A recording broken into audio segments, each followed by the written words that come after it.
안녕하세요. 파인만입니다. 제가 어린 자폐 아동을 키우는 부모님들에게 몇 가지 말씀을 드리고 싶은데요. 이게 아마 보통 자폐 아동을 이라는 것을 내 아이가 혹시 자폐 성향이 있지 않냐라고 의심을 가지고 보게 되는 때가 거의 이제 도를 지나고 나서 현저하게 이제 말이 느리거나 눈 맞춤이 안 되거나 뭔가 동작이 상당히 제한적이고 어느 일정한 공간에서만 아이가 있으려고 하고 환경이 바뀔 때마다 상당히 아이가 강하게 이제 거부를 하거나 이제 분노를 표출하고 울거나 하는 행동들이 어느 일정한 기간이 지속이 되면 사실 이제 부모님들이 뭔가 이상이 있구나라는 것을 감지하고 이제 병원에 가죠. 그랬을 때 이제 빠르면 뭐 2세 전후로 자폐 성향이 있는 걸로 판단이 될 경우 의사가 이제 진단을 내려주고 또한 그에 맞는 치료 프로그램을 이제 방향을 제시해 주죠. 그리고 나서 이제 진행이 되는 경우가 있고 어떤 경우에는 좀 이제 늦게 그냥 아이가 느리다고 생각해서 늦으면 뭐 보통 막 한 3세 이후 4세쯤 이거는 확실히 뭔가 또래 아이들과 있었을 때 뭔가 다른 특징들이 나타난다라고 했을 때 이제 찾아가는 경우가 있고요. 그랬을 때 뭐 2세 이후로 해서 바로 가거나 아니면 뭐 4세 이후로 해서 가거나 어쨌든 이제 시작하는 단계에서 가장 이제 눈에 띄는 특징들이 이제 이 언어에 문제가 있다라는 거죠. 그렇기 때문에 이제 가장 먼저 수반이 되는 게 이제 언어 치료인 거고요. 이제 그에 덧붙여서 이 아이들이 행동이 상당히 균형이 잘 잡히지 않기 때문에 그 행동상의 어떤 그런 문제를 수정하기 위해서 이 감각통합이라는 프로그램을 통해서 주기적으로 수업을 받고요. 그래서 이제 여러 가지 균형을 잡고 공간을 이동하고 하는 그런 자신의 몸을 다루는 능력을 좀 더 정확하게 할 수 있는 방법들을 배우죠. 최근에는 이 뭐 브레인짐이라든지 이와 같은 어떤 뇌 운동을 통해서 이 뇌를 자극시켜 줄 수 있는 운동을 시켜주는 치료센터도 생기고 있어요. 근데 이렇게 이 돌전으로 해서 이렇게 서서히 아이를 이렇게 치료해가는 과정에서 과연 중점적으로 이런 치료들이 해 나가고자 하는 목적은 어쨌든 내가 제대로 기능을 발휘해서 학습적으로든 아니면 뭐 사회적 상황에 대한 대처 능력이나 이런 것들이 이제 잘 발달될 수 있도록 여러 가지 이제 그런 보조적인 기능들을 갖추는 거거든요. 그런 다음에 이제 핵심적인 거는 과연 이 아이가 이 전뇌를 사용해서 자뇌와 우뇌를 동시에 잘 사용해서 자신의 의사를 표현하고 사람들과의 관계에서 얼마나 잘 지낼 수 있느냐라는 부분으로 이제 점점점 올라가게 돼 있는 거죠. 그래서 사실 이런 자폐 성향이 있는 아이들의 사회성 인지를 키운다라는 것은 그게 하루아침에 이루어지는 것은 아니라는 거예요. 그렇기 때문에 아주 장기간의 레이스이기 때문에 참 어머님들이나 뭐 부모님들이 초반에 너무 많은 에너지를 쏟아붓게 되면 사실 아이가 좀 어느 정도 커서 이제 좀 아이가 알아듣고 할 수 있는 그 시대에 이미 부모가 지쳐버려서 사실상 아이를 이제 제대로 양육하지 못하는 어려움이 생기는 거죠. 그렇기 때문에 저는 이 어렸을 때에 이 부모도 자신을 키워야 되고 아이도 서서히 이 세상을 알아가는 재미를 천천히 느껴가면서 어느 정도 자기 몸을 컨트롤할 수 있고 그 다음에 이 언어적으로 어느 정도의 의사 표현이 전달되는 그 시기까지는 이 부모와 아이 모두 적절하게 에너지를 좀 비축하고 있어야 된다는 생각을 하고 있습니다. 결코 자폐아동 치료는 1, 2년 안에 끝날 수 있는 뭐 초등학교 입학 전에 끝난다? 그거는 불가능하고요. 사실 뭐 몇몇 어머님들이 성공 사례라고 보여주는 것들을 보면 정말 장기간의 레이스를 통해서 그 아이가 어느 정도 고등학생 이상이 됐을 때, 좀 성인이 되었을 때, 그러니까 20대 초반이 되었을 때 그 해왔던 모든 결과들의 어떤 빛이 보인다고 할 수 있습니다. 다른 아동들보다도 자폐아동은 워낙 이 스펙트럼이 다양해서 어느 하나 이렇게 평균적으로 이렇게 하다라고 말할 수가 없기 때문에 사실 가장 가까이서 도움을 줄 수 있는 거는 부모라는 겁니다. 그래서 저는 부모님들이 지치지 않아야 된다라는 거고요. 또 그러한 측면에서 만약에 지금 뭐 3, 4세부터 이렇게 아이의 어떤 자폐 성향이 있다라는 것을 알게 돼서 치료를 받고 있는 부모님들이라면 좀 더 시간을 두고 천천히 진행해 갔으면 하는 바람이고요. 무엇보다도 자폐 아동에게도 인지적인 기능이 향상되는 게 항상 같이 가야 될 부분이다. 그렇지 않고 너무나 뭐 언어나 놀이나 감각통합이나 이런 쪽으로 너무나 많은 시간을 투자해 버리면 이 아이가 인지적으로 발달하는 것은 별도의 어떤 그런 상황이 돼버린다는 거죠. 즉 이미 도로가 뚫려져 있는 길에 차가 다녀야 되는데 차가 다니기 위해서 또 옆에 새로운 길을 뚫어야 되는 상황이 생깁니다.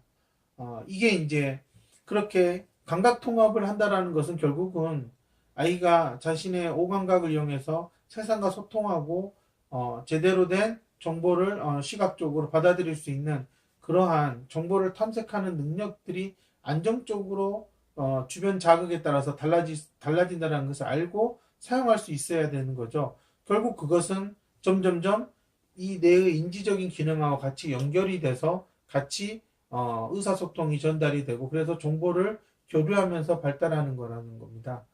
그런 측면에서 사실 감각통합을 잘 한다면 분명히 인지치료나 이런 중재를 받는다 그러면 그게 기본이 돼서 연결이 돼야 되는데 실질적으로 이게 잘 연결이 되지 않아요. 그래서 많은 부모님들이 감각통합을 2, 3년 했는데도 왜 우리 아이가 아직도 오른쪽 왼쪽을 구별 못하죠? 왜 이렇게 공간인식을 못하죠? 뭔가 행동이 이렇게 굼뜨져라고 물어보는 것은 이게 그 과정에서 배워왔던 것들이 과연 이 아이가 인지적으로 머릿속으로 그림을 그려낼 수 있고 이런 행동을 왜 이렇게 해야 되는지 이해할 수 있냐라고 했을 때 사실 그 부분이 제대로 되지 않고 있다라는 거. 물론 그것만 연결이 잘 된다 그러면 어렸을 때 이런 감각 통합을 잘 받은 것이 분명히 도움이 돼요. 근데 이게 잘 연결이 되지 않고 있다라는 거죠.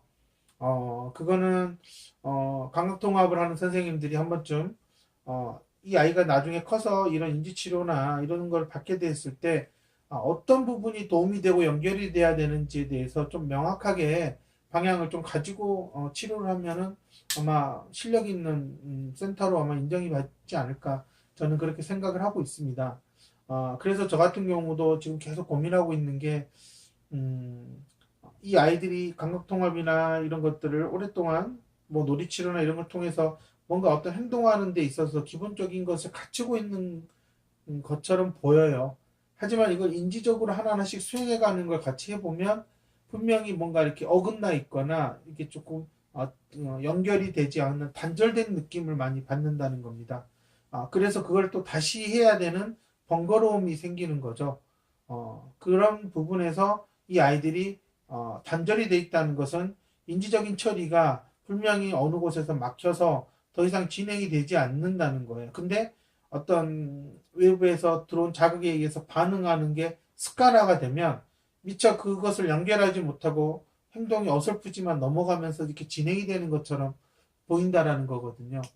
이런 부분들이 이게 세월이 지나고 학년이 올라가고 점점 더 크면 클수록 눈에 띄게 그 행동이 딱 끊어지는 게 보인다는 겁니다. 그렇기 때문에 이게 어머님들이 흔히 말하는 자폐 성향을 가진 아이들은 이렇다라고 하는 그러한 상동 행동들이 왜 커가면 커갈수록 동일하게 아이들한테 보여지느냐라고 하는 데서 저는 이 어렸을 때 하는 치료들이 좀 더 근본적인 그런 치료의 어떤 씨앗을 가져가서 어떤 효과를 보여줄 수 있는 방향에서 접근을 해줘야지 그렇지 않으면 자폐 아동들은 결국은 크니까 이렇더라 하는 그냥 누구나 다 그런 무리에 들어가게 되는 결과를 초래할 수 있다라는 거. 그렇기 때문에 계속 아이들에게 이 뇌를 사용하고 인지적인 기능을 키워주는 쪽에 포커스를 두지 않는 한, 이 아이들은 항상 편협한 사고와 반복된 행동, 그다음에 상당히 어떤 특정한 곳에 집착하는 것을 보여줄 수밖에 없는 것 같아요. 이런 점이 참 제가 보면서 안타까운 부분이고요. 그렇기 때문에 저는 이 어린 자폐아동을 키우는 부모님들이 지금 당장 아이가 뭐가 안 되고 하는 그런 것보다도 이 아이가 과연 20살 성인이 되었을 때 과연 어떻게 성장해서 생활했으면 바라는지 정확한 그림을 좀 그리셨으면 좋겠습니다. 그래야지만이 지금 현재 있는 이 어려움이 어떤 부분에서는 아이가 반드시 그것을 해나가기 위해 극복해야 될 부분이지만 또한 한편으로는 그 이 어려움은 주위로부터 도움을 받을 수 있는 부분이기도 하거든요. 그렇기 때문에 이 아이가 자신이 할 수 있는 부분을 스스로 해나갈 수 있게끔 인지적인 기능을 좀 키워 올려주고 어, 아이가 이 어려움을 도저히 극복할 수 없다면 이 어려움이 닥쳤을 때 주위로부터 도움을 어떻게 받아야 되는지도 한번 아이가 배울 수 있게끔 해주면 얼마나 좋을까. 저는 이런 생각을 합니다. 그래서 저는 좀 안타까운 게 이게 병원에 이상 징후를 알게 돼서 찾아갔을 때 이 진단을 받고 나서 하는 이런 치료 부분에 있어서 저는 부모님이 서두르지 마시고 천천히 이렇게 아이를 어떻게 성장시켜서 18년, 20년이 지났을 때 어느 위치에서 어떤 사람과 같이 있어야 될지를 꼭 한번 잘 방향을 잡으시고 목표를 삼으시고 그에 맞춰서 치료를 좀 진행을 해갔으면 하는 바람이 있습니다. 무엇보다도 아무래도 아이들과 많은 시간을 같이 활동을 해주시고 또 외부의 어떤 그런 곳을 자주 다니시면서 아이가 자연스럽게 주변과 어울릴 수 있는 기회를 많이 제공해 주시는 게 좋고요. 제가 생각하기에도 점점점 조기에 발견했다면 조기에 어떻게 중재를 중점적으로 해주느냐가 상당히 중요한 것 같아요. 제가 봤을 때는 우리나라에서는 아무래도 이게 한 2세나 3세에 만약에 발견을 했다면 거의 7세까지는 이 기본적인 인지적인 기능을 갖추도록 초점을 두는 부분도 같이 여러 가지 언어 치료나 이런 치료들과 같이 꼭 병행을 해가는 게 좋을 것 같고요. 특히 음, 어, 아이들에게 너무 많은 치료를 시켜서 이 아이들에게 치료실만 오가는 경험이 생기지 않도록 그래서 제 생각에는 치료로서 아이에게 갖춰줘야 될 부분이 있고요. 반드시 집에서도 부모님이 해줘야 될 부분들이 좀 분명한 것 같아요. 그런데 지금 이게 사실 부모님들이 치료실을 데리고 다니느라고 정작 해줘야 될 부분들, 치료실에서 해주는 건 당연히 해주고 있지만 집에서 할 수 있는 시간들을 전부 다 이제 좀 놓치고 있어요. 그리고 또한 집에서 이렇게 해줄 수 있는 부분을 알려주는 그러한 조언을 해주는 그런 분들이 별로 없고요.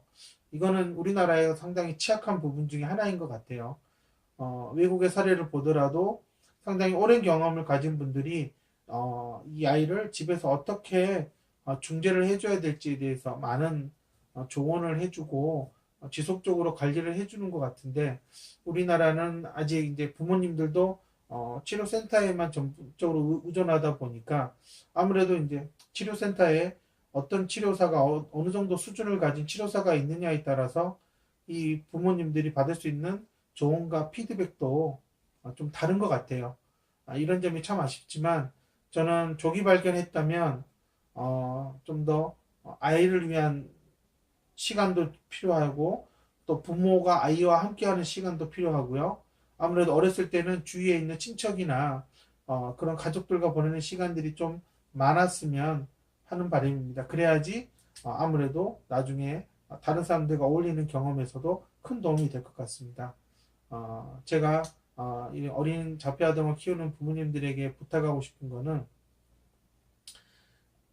아이가 어느 정도 준비가 되었을 때 치료를 시작하고 중점적으로 좀 해나가야 된다라는 생각을 전해드리고 싶고요.